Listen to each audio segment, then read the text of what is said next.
പാഠം 560. അതിബുദ്ധി അബദ്ധമാവുമ്പോൾ.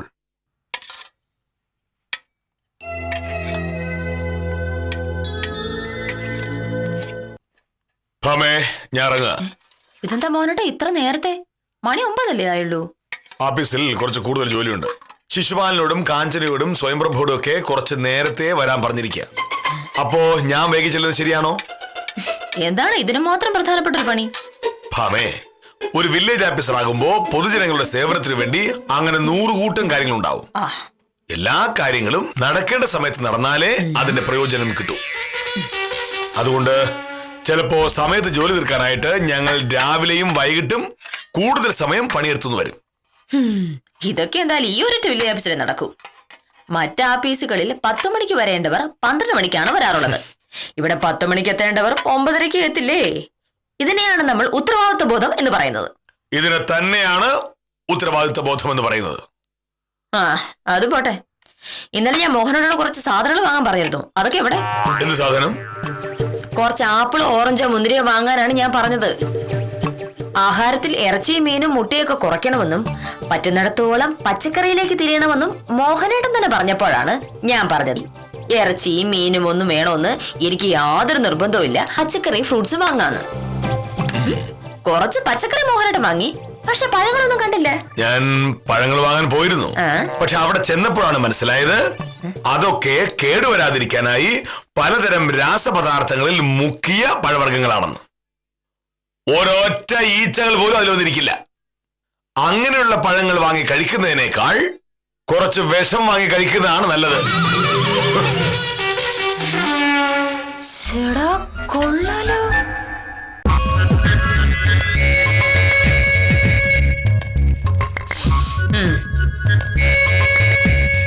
ഞാനൊരു കാര്യം പറഞ്ഞ മോഹനേട്ടൻ ദേഷ്യപ്പെടരുത്. എന്താണ്? ഇറച്ചി മീനും മുട്ടയൊന്നും നല്ലതല്ല എന്നായിരുന്നു ആദ്യത്തെ മോഹനേട്ടൻ ന്യായം. അത് ശരിയുമാണ്. പക്ഷേ മോഹനേട്ടൻ അത് വേണ്ടെന്ന് തീരുമാനിക്കുന്നത് ആരോഗ്യത്തിന് ദോഷമാകുമെന്ന് കരുതിയല്ലോ. മോഹനേട്ടന്റെ പോക്കറ്റിന് ദോഷമാകും എന്ന് കരുതിയല്ലേ? പോക്കറ്റിനോ? പിശുക്ക് എന്ന പ്രതിഭാസമാണ് ഇതിന് പിന്നിൽ പ്രവർത്തിക്കുന്നത്. എന്തായാലും മോഹനേട്ടൻ പറഞ്ഞതല്ലേ അനുസരിച്ചേക്കാം എന്ന് കരുതുമ്പോൾ മോഹനേട്ടൻ തന്നെ പറയുന്നു പച്ചക്കറിയും പഴമെല്ലാം ദോഷമാണ് എന്ന്. ഇങ്ങനെ നോക്കിയിട്ടുണ്ടെങ്കിൽ പിന്നെ നമുക്ക് എന്തെങ്കിലും കഴിക്കാൻ പറ്റുമോ മോഹനേട്ടാ? അന്തരീക്ഷ മലിനീകരണത്തിന്റെ കാര്യം പറഞ്ഞ് ശ്വാസം വലിക്കില്ല എന്ന് കൂടി തീരുമാനിച്ചിട്ടുണ്ടെങ്കിലേ കാര്യമെല്ലാം എളുപ്പമായി. പഴത്തിൽ വിഷമുണ്ടെന്ന് ഞാൻ പറഞ്ഞത് തെറ്റാണ് എന്നാണോ നീ പറയുന്നത്? അല്ലേ അല്ല. മോഹനേട്ടൻ പഴം വാങ്ങാതിരുന്നത് ആ കാരണം കൊണ്ടല്ല എന്നാണ് ഞാൻ പറഞ്ഞത്. പഴത്തിനൊക്കെ ഭയങ്കര വിലയല്ലേ? വാങ്ങാൻ ചെന്നപ്പോ മോഹനേട്ടന്റെ ഉള്ളിലെ പിശുക്കൻ സടകുടഞ്ഞ് എഴുന്നേറ്റു. അതല്ലേ സംഭവം? വില കൂടുതലാണെന്നുള്ളത് സത്യമാണ്. അവർക്ക് ഇഷ്ടമുള്ള വിലയാണ് പറയുന്നത്. എന്ത് ചെയ്യാൻ പറ്റും മോഹനേട്ടാ? എല്ലാ സാധനങ്ങൾക്കും തീ വിലയല്ലേ? പക്ഷെ എന്തെങ്കിലുമൊക്കെ വാങ്ങിക്കഴിച്ചാലല്ലേ ജീവൻ നിലനിർത്താൻ പറ്റൂ. അവൻ പറയുന്ന വിലക്ക് ആപ്പിൾ ഓറഞ്ച് വാങ്ങിക്കൊണ്ട് വരണമെന്നാണ് നീ പറയുന്നത്? ന്യായമായ ഒരു വില ഞാൻ പറഞ്ഞു നോക്കി. അപ്പൊ അവൻ പറയുകയാണ് അവൻ പറയുന്ന വിലക്ക് വാങ്ങുകയാണെങ്കിൽ സാധനം വിൽക്കുന്നുള്ളൂ. അതോടെ ന്യായം. അരി വാങ്ങാൻ ചെല്ലുമ്പോ കടക്കാരൻ പറയുന്നല്ലേ വില. പഞ്ചസാര വാങ്ങുമ്പോഴും അത് തന്നെ. പെട്രോൾ പമ്പ് ചെന്നിട്ട് 65 രൂപ പറ്റില്ല, 50 രൂപയ്ക്ക് തരാമെങ്കിൽ 2 ലിറ്റർ പെട്രോൾ എന്ന് പറഞ്ഞിട്ടുണ്ടെങ്കിൽ അവർ സമ്മതിക്കൂ? നമ്മൾ ഉപയോഗിക്കുന്ന കറണ്ടിന്റെ വില നമ്മുടെ ഇഷ്ടത്തിന് തീരുമാനിച്ചതാണോ? ഫോൺ ഉപയോഗിക്കുന്നത് കമ്പനിക്കാർ പറയുന്ന നിരക്കിലല്ലേ? ബസ്സിലെയും ട്രെയിനിലെയും ടിക്കറ്റ് നിരക്ക് സർക്കാരല്ലേ മോഹനേട്ട തീരുമാനിക്കുന്നത്? മോഹനേട്ടാ, ഞാൻ ഈ പറഞ്ഞ സ്ഥലത്തൊന്നും നമ്മുടെ ഇഷ്ടമോ ന്യായമായ വിലയോ അല്ല നടക്കുന്നത്. അപ്പൊ പിന്നെ പഴക്കച്ചവടക്കാരോട് മാത്രം വഴക്കുണ്ടാക്കിയിട്ട് വല്ല കാര്യമുണ്ടോ? നീ എന്ത് പറഞ്ഞാലും ശരി, ഒരു വസ്തുവിന് അത് അർഹിക്കുന്ന വിലയേക്കാൾ കൂടുതൽ ഞാൻ കൊടുക്കില്ല.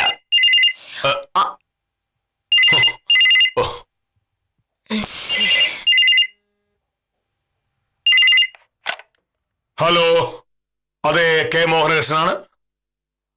എന്താ ശിവല? അത് നടക്കില്ല. കൃത്യം 9:30 ഓഫീസിലെത്തിയിരിക്കണം.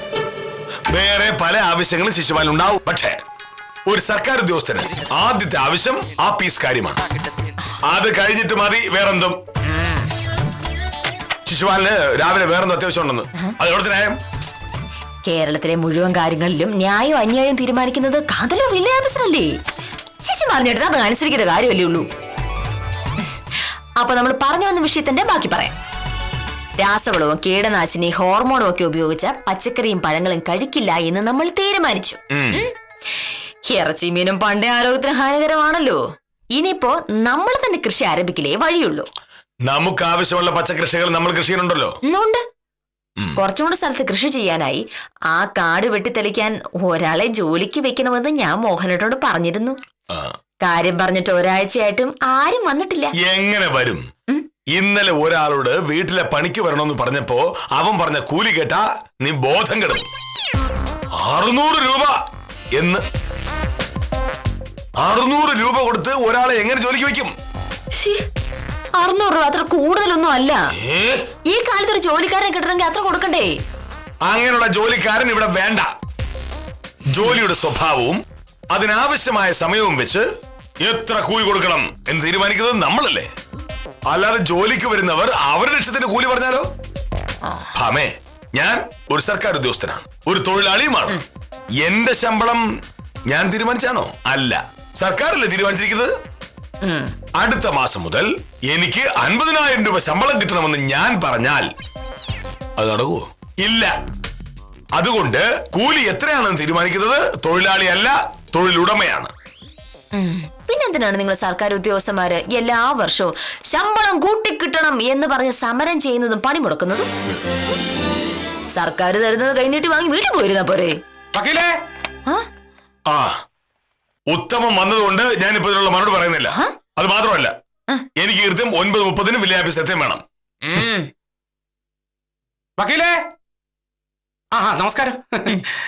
വക്കീലേ, നമ്മുടെ ശേഖരന്റെ കേസിന്റെ കാര്യത്തിൽ എന്തെങ്കിലും ഒരു തീരുമാനം ആയോ? അവൻ എന്നെ നിൽക്കാനും ഇരിക്കാനും സമ്മതിക്കുന്നില്ല. അത് ഉത്തമന്റെ വിധി. ഞാൻ അന്നേ പറഞ്ഞതാണ് കേസ് കോടതി വന്നാലേ വക്കീലിന് ജോലിയുള്ളൂ എന്ന്. ഇപ്പോഴത്തെ കണക്കനുസരിച്ച് ആ കേസ് വിളിക്കാൻ കുറഞ്ഞത് 3 മാസം കൂടി സമയമെടുക്കും. അതിനിടയ്ക്ക് എന്നെ വന്നിങ്ങനെ ശല്യപ്പെടുത്തിയിട്ട് യാതൊരു കാര്യമില്ല. വക്കീൽ പറഞ്ഞത് എനിക്ക് മനസ്സിലാവും. പക്ഷെ ശേഖരൻ പറയുന്നത് വക്കീൽ വിചാരിക്കാത്തത് കൊണ്ടാണ് കേസ് നടക്കാത്തത് എന്നാണ്. ഉത്തമ, വക്കീൽമാരെ വിശ്വസിച്ച് ഓരോ കാര്യങ്ങൾ ചെയ്യുമ്പോ ഇങ്ങനെയൊക്കെ ചില പ്രശ്നങ്ങൾ കൂടി ഉണ്ട്. ഇവർക്കൊക്കെ ഇവരുടെ കാര്യം നടക്കണമെന്നല്ലാതെ കക്ഷികളുടെ കാര്യത്തിൽ ഒരാത്മാർത്ഥതയും കാണില്ല. സ്വന്തം ഭാര്യ 1 കിലോ ഓറഞ്ച് വാങ്ങാൻ പറയുമ്പോ അത് വാങ്ങാതിരിക്കാൻ കാരണം കണ്ടുപിടിക്കുന്ന ഭർത്താക്കന്മാരുള്ള നാട്ടിൽ ഒരു കേസ് നീട്ടിക്കൊണ്ടു പോകാൻ ഒരു വക്കീൽ ശ്രമിച്ചിട്ടുണ്ടെങ്കിൽ കുറ്റം പറയാൻ പറ്റൂ ഉത്തമ?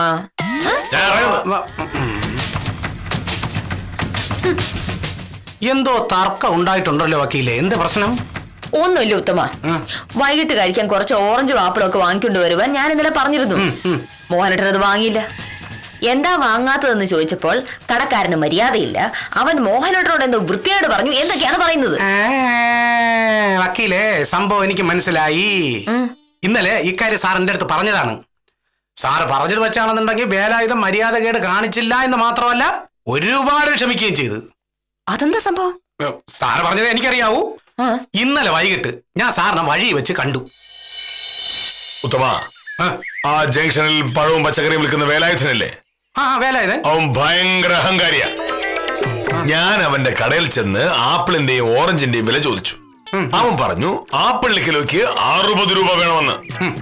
ഞാൻ പറഞ്ഞു 30 രൂപ തരും. അയ്യയ്യ, അതൊന്നും പറഞ്ഞില്ല സാറേ. വേലായുധൻ പറഞ്ഞതിന്റെ പകുതി വില പറഞ്ഞ അമ്മ തരൂ. മാത്രമല്ല 30 രൂപയ്ക്ക് ആപ്പിൾ എവിടെ നിന്ന് കിട്ടായി? 30 രൂപയ്ക്ക് കിട്ടാൻ വേണ്ടി അല്ല ഉത്തമ ഞാൻ പറഞ്ഞത്. പിന്നെ അവൻ 60 രൂപ പറയുമ്പോ ഞാൻ 50 പറഞ്ഞാൽ പ്രശ്നമാവില്ലേ? ശരിക്കും അവൻ അത് 45 രൂപയ്ക്ക് വിൽക്കാൻ വെച്ചിരിക്കുകയാണെങ്കിലോ? ഞാൻ 30 എന്ന് പറയുമ്പോ അവൻ 45 എന്ന് പറഞ്ഞിരുന്നുവെങ്കിൽ ഞാൻ 45 രൂപ കൊടുത്ത് വാങ്ങിയനെ. അവൻ പറഞ്ഞില്ലേ? ഇല്ലെന്ന് മാത്രമല്ല, ഞാൻ ഓറഞ്ചിന്റെ വില ചോദിച്ചപ്പോൾ അവൻ 70 രൂപ എന്ന് പറഞ്ഞു. സാറ് 35 രൂപ പറഞ്ഞു കാണും. ഇല്ല, പിന്നെ 40 രൂപ പറഞ്ഞു. അയ്യോ, അപ്പോൾ അവൻ എന്താ പറയേണ്ടത്? അവൻ വിൽക്കാൻ ഉദ്ദേശിക്കുന്ന വില പറയണം. പക്ഷേ അവൻ പറഞ്ഞതെന്ന് അറിയാമോ? എന്താ? സാർ നീ ആപ്പിൾ അറിഞ്ഞ് ഞാൻ വെക്കുന്നില്ല എന്ന്. പച്ചക്കറിയും പഴവും വിൽക്കാൻ അവന് ലൈസൻസ് കൊടുത്തത് പഞ്ചായത്താണ്. അവന് ഇഷ്ടമുള്ളവർ കൊടുക്കാനല്ല, പറഞ്ഞ വില കൊടുത്ത് ആർക്കും വിൽക്കാം. ആരോടും നിനക്ക് തരില്ല എന്ന് പറയാൻ പാടില്ല. പക്ഷെ സാറ് ന്യായവിലയല്ലല്ലോ പറഞ്ഞത്. ലൈസൻസ് കൊടുക്കുന്നത് പഞ്ചായത്ത് ആണെങ്കിലും സാധനങ്ങൾ വാങ്ങാൻ വരുന്ന ആളുകൾ പറയുന്ന വിലയ്ക്ക് വിറ്റാൽ കച്ചവടം എത്ര ദിവസം നടക്കും? പക്ഷേ മോഹനേഷൻ അങ്ങനെ വില പറയും. ഒരു സാധനം കാണുമ്പോ എന്ത് വിലയുണ്ട് എന്ന് നമുക്കൊരു കണക്കുണ്ടാവും. ആ വില നമ്മൾ പറയും.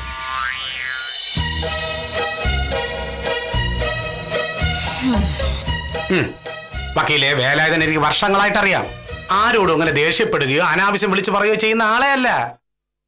ഉത്തമൻ ഈ പറഞ്ഞതാണ് സംഭവിച്ചതെങ്കിൽ വേലായുധനെ എങ്ങനെ കുറ്റം പറയാനാണ്? വേലായന്റെ സ്ഥാനത്ത് ഞാനായിരുന്നെങ്കിലേ വിലാപസ് പറയുമ്പോ മുഴുവനും പറയണമല്ലോ വക്കീലെ. ഞാൻ സാർ കൂടെ സംസാരിച്ചോണ്ട് നിൽക്കേ തെക്കേലെ കനാമ്പര ചേട്ട അതുവഴി വന്നു. ഇവിടെ പറമ്പ് കളക്കിയ ഒരാളെ വേണമെന്ന് നിങ്ങൾ രണ്ടുപേരും എന്റെ അടുത്ത് പറഞ്ഞതല്ലേ? അതുകൊണ്ട് സാറ് നിൽക്കുമ്പോ തന്നെ കനകാമ്പര ചേട്ടനോട് ഞാൻ ഈ കാര്യം അങ്ങ് പറഞ്ഞു. പക്ഷേ വേലായുധന് സാറ് പറഞ്ഞ വില ന്യായമായിട്ട് തോന്നിയില്ല. അതുകൊണ്ട് അവൻ വിറ്റില്ല.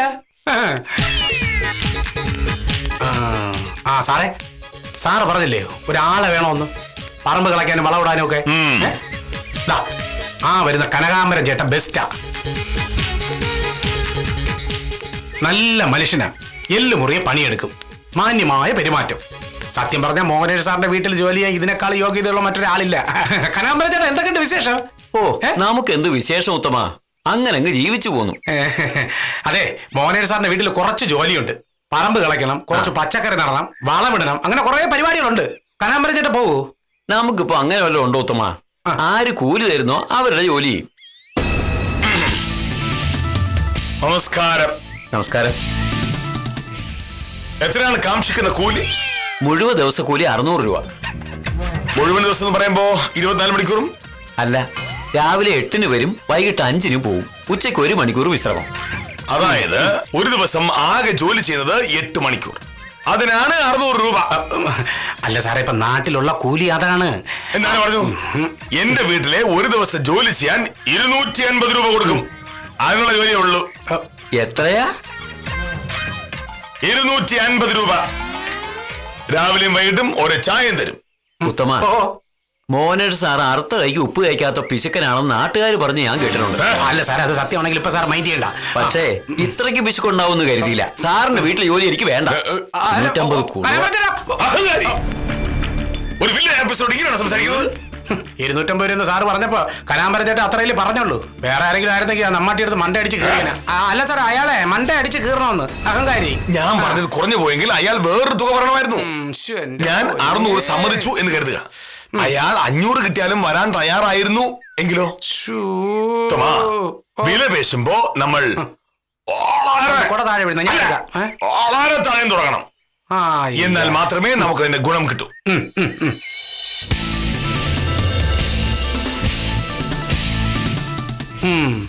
600 രൂപ കൂലി ചോദിക്കുന്നവരോട് 550, അങ്ങേയറ്റം 500 എന്ന് പറഞ്ഞാലും മനസ്സിലാക്കാം. 250 എന്ന് പറഞ്ഞ ആരെങ്കിലും കേക്കുവോ? ഈ കനകാമ്പരം ചേട്ടനെ തെറിയെന്ന് പറഞ്ഞൂടല്ലേ? തെറി പറയേണ്ടതായിരുന്നു. പിന്നെ ഞാനും കനകാമ്പരം ചേട്ടനും തമ്മിൽ വലിയ അടുപ്പമാണ്. അതുകൊണ്ട് കനകാമ്പരം ചേട്ടൻ ക്ഷമിച്ചു. വക്കീലെ, ഒരു സാധനത്തിന് നമ്മൾ വില പേച്ചതെന്ന് മനസ്സിലാക്കാം. പക്ഷെ അതിനൊക്കെ ഒരു മര്യാദയില്ലേ? മോഹനേഷ് സാർ പറയുന്നത് ഇത് പുതിയൊരു തന്ത്രമാണ് എന്നാണ്. ആരെങ്കിലും നല്ലത് 4 പറയുമ്പോ ആ തന്ത്രം അങ്ങ് തീരും. അതാണല്ലോ വില്ലേജ് ഓഫീസറുടെ ശീലം.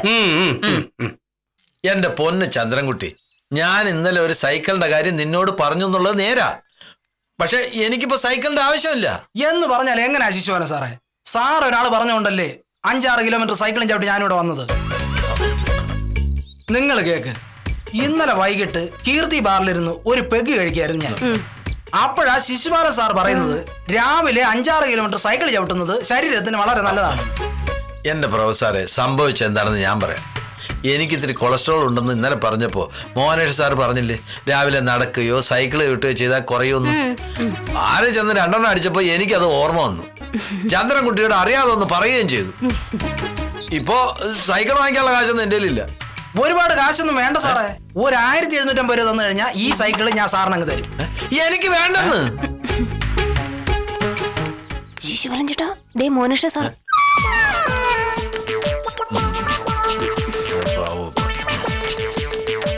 എന്താ ഇവിടെ ഇതാരാ? ഒന്നുമില്ല സാർ, ഇത് ചന്ദ്രൻകുട്ടി ഈ സൈക്കിൾ വിൽക്കാനായിട്ട് വന്നതാ. സൈക്കിൾ വിൽക്കാൻ ഇത് ചന്തയല്ല, ഒരു സർക്കാർ ഓഫീസാണ്. അതെ. ഇവിടെ ഇതൊന്നും പറ്റില്ല. എന്റെ പൊന്നു സാറേ, ശിശുപാല സാറ് പറഞ്ഞതുകൊണ്ടാണ് ഞാൻ ഇതുമായിട്ട് ഇവിടെ വന്നത്. ഞാൻ പറഞ്ഞെന്നുള്ളത് നേരാ, പക്ഷെ ഇപ്പൊ സൈക്കിളൊന്നും എനിക്ക് സാറേ, ശിശുപാല സാറിന്റെ വാക്കും കേട്ട് 6 കിലോമീറ്റർ സൈക്കിൾ എവിടെയാ ഞാനിവിടെ വന്നത്. ഇത് വലിയ കഷ്ടമാണ് സാറേ. എനിക്ക് എന്തായാലും സൈക്കിൾ വേണ്ട. വലിയ ചതിയായി പോയി സാറേ ഇത്. ശിശുപാലൻ വരൂ. വരാൻ.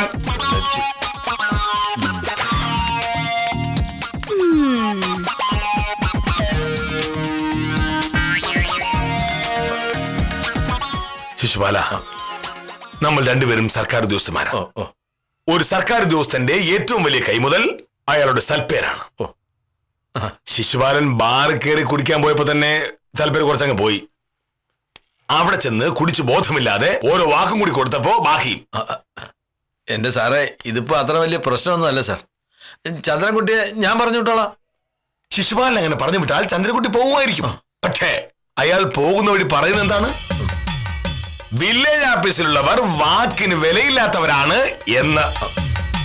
അത് ശിശുപാലന് മാത്രമല്ല, എനിക്ക് നടക്കണല്ലേ. ഇതിപ്പോ അങ്ങനെയൊക്കെ നോക്കാനുണ്ടോ സാറേ? ശിശുപാലൻ ഉണ്ടാക്കിയ ഈ പ്രശ്നത്തിന് രക്ഷപ്പെടാൻ ഒരൊറ്റ വഴിയേ ഉള്ളൂ. എന്ത് വഴി? സൈക്കിൾ വാങ്ങാൻ നമ്മൾ തയ്യാറായാലും ചന്ദ്രൻകുട്ടി സൈക്കിൾ തന്നില്ലെങ്കിലോ? സാറേ, വാങ്ങാൻ നമ്മൾ തയ്യാറാണെങ്കിൽ തരാതിരിക്കില്ലല്ലോ. ഇല്ല, അതിനാണ് വിലപേശൽ എന്ന തന്ത്രം നമ്മൾ ഉപയോഗിക്കുന്നത്. വരൂ.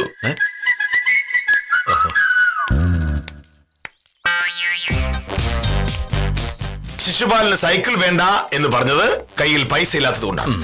അത് സാരമാകണ്ട, പൈസ ഞാൻ തരാം. എന്താണ് ഈ സൈക്കിളിന്റെ വില? പറയുമ്പോ ഒരു 2000 രൂപയ്ക്ക് ഉണ്ട് സാറേ ഈ സൈക്കിൾ. പക്ഷെ ശിശുപാല സാറിന് പരിചയമുള്ളതുകൊണ്ട് ഒരു 1750 രൂപയ്ക്ക് കൊടുക്കാമെന്ന് ഞാൻ പറഞ്ഞു. നോക്കൂ, ഇതൊരു വില്ലേജ് ഓഫീസാണ്. ഞാൻ ഇവിടുത്തെ വില്ലേജ് ഓഫീസർ. ഇവിടെ ഞങ്ങൾ ഒരു വാക്ക് പറഞ്ഞാൽ വാക്കാണ് എന്നുള്ളത് ഈ നാട്ടുകാർക്ക് മുഴുവൻ അറിയാം. കള്ളു കുടിച്ചിട്ടാണെങ്കിലും ശിശുപാലൻ ഒരു വാക്ക് പറഞ്ഞു പോയി. അപ്പോ അത് പാലിക്കേണ്ടത് ഞങ്ങളുടെ കൂടെ ഉത്തരവാദിത്തമാണ്. സൈക്കിൾ ഞങ്ങൾ വാങ്ങിക്കോളാം. പക്ഷേ ചന്ദ്രൻകുട്ടി പറഞ്ഞ വില തരില്ല. ഇതിന് ഒരു 750 രൂപ തരും. അത്രേ പറ്റൂ. ഞങ്ങളുടെ തോട്ടത്തിൽ ഇതിന് അതിൽ കൂടുതൽ വിലയില്ല.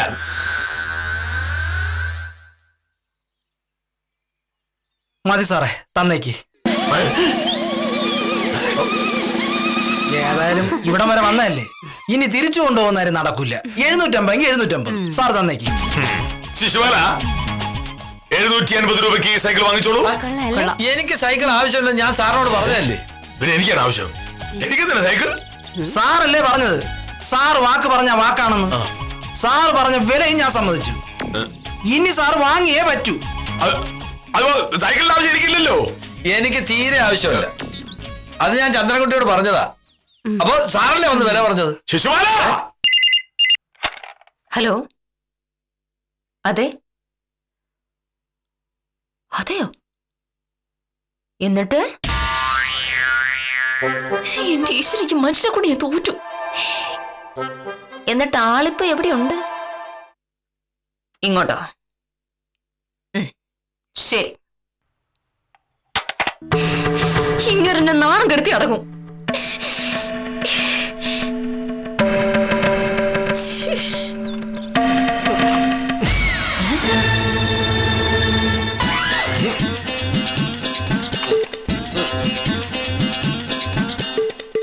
എന്റെ ഈശ്വര, മോഹനേട്ടാ.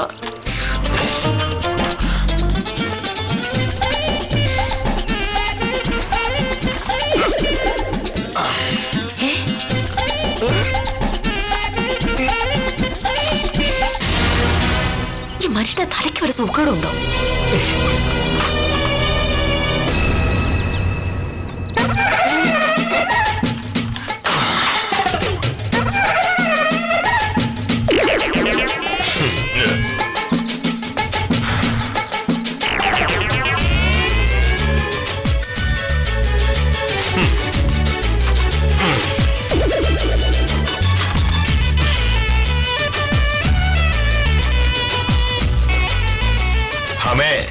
ഞാനിന്ന് ഭയങ്കര ലാഭമുള്ളൊരു കാര്യം ചെയ്തു. മാറിക്കങ്ങോട്ട് പറഞ്ഞ വിശ്വസിക്കില്ലേ? 2000 രൂപ വിലയുള്ള ഈ സൈക്കിൾ വെറും 750 രൂപയ്ക്കാണ് കെ മോഹനകൃഷ്ണൻ വാങ്ങിയത്. ഇത് ചവിട്ട മോഹനേട്ടൻ അറിഞ്ഞൂടെ? പിന്നെന്തിനാണ് ഈ സ്റ്റെപ്പ് മുഴുവൻ തള്ളിക്കൊണ്ട് വന്നത്?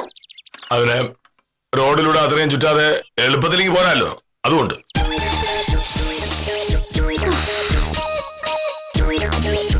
നീ എന്തെങ്കിലും നോക്കുന്നേ?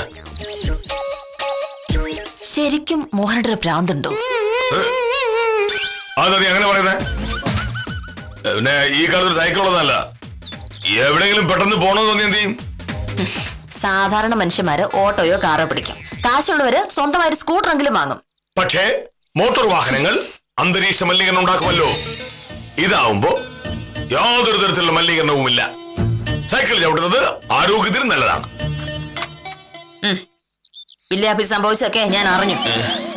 ആപ്പിൾ ഓറഞ്ച് വാങ്ങാൻ പറഞ്ഞപ്പോ കടക്കാരൻ പറഞ്ഞതിന്റെ പകുതി വില പറഞ്ഞ് മനഃപൂർവ്വം അത് വാങ്ങാടിങ്ങ് പോന്നു. പറമ്പിൽ പണിക്ക് ആളെ വിളിച്ചപ്പോ ചോദിച്ച കൂലിയുടെ പകുതി തരാമെന്ന് പറഞ്ഞ് അയാളെ ഒഴിവാക്കി. അതേ നമ്പർ സൈക്കിളുകാരന്റെ അടുത്ത് ഇറക്കിയപ്പോ വില്ലേജ് ഓഫീസറുടെ തന്ത്രം പാളി.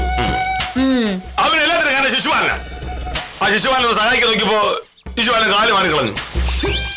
എല്ലാം ഞാൻ അറിഞ്ഞു സാറേ. വില്ലേജ് ഓഫീസർ ഒരു വാക്ക് പറഞ്ഞ വാക്കാണല്ലോ. അതുകൊണ്ട് പറഞ്ഞ് 750 രൂപ കൊടുത്ത് ഈ സൈക്കിൾ വാങ്ങി ഇങ്ങ് പോന്നു. ഇനി എന്ത് ചെയ്യാനാ പരിപാടി? ഇതിങ്ങനെ പരസ്യമായി തലകൊണ്ട് നടന്ന് നാട്ടുകാരെ കൊണ്ട് ചിരിപ്പിച്ച മോഹനേട്ടൻ അടങ്ങുള്ളൂ. സൈക്കിൾ വാങ്ങിപ്പോയില്ലേ? ഇത് അവിടെ കളഞ്ഞിട്ട് വന്ന രൂപ 750 അവിടെ അങ്ങ് പോവും. അതുകൊണ്ടാ. മോഹനേട്ട മാനത്തെക്കാട്ടിലും വലുതാണോ 750 രൂപ? ഏതായാലും കൊണ്ടുവന്നില്ലേ? ഇനിയിപ്പോ ഇവിടെ ഇരിക്കട്ടെ, പിടിച്ചോ. എന്താ പിടിച്ചോ? എന്നാലും എന്റെ മോഹനേട്ടനെ സമ്മതിക്കണം. ബുദ്ധിപരമായ നീക്കങ്ങൾ നടത്തുന്നതിൽ മോഹനകൃഷ്ണൻ പണ്ടേ മിടുക്കനാണ്. പക്ഷേ പല നീക്കങ്ങളും ഒടുവിൽ ഇങ്ങനെ അവസാനിക്കുന്നതാണ് കഷ്ടം. എന്തായാലും ഇത്തവണത്തെ ബുദ്ധിപ്രയോഗം കുറച്ച് കടുത്തുപോയി എന്ന് മാത്രം പറഞ്ഞ് ഇന്നത്തേക്ക് വിടാം.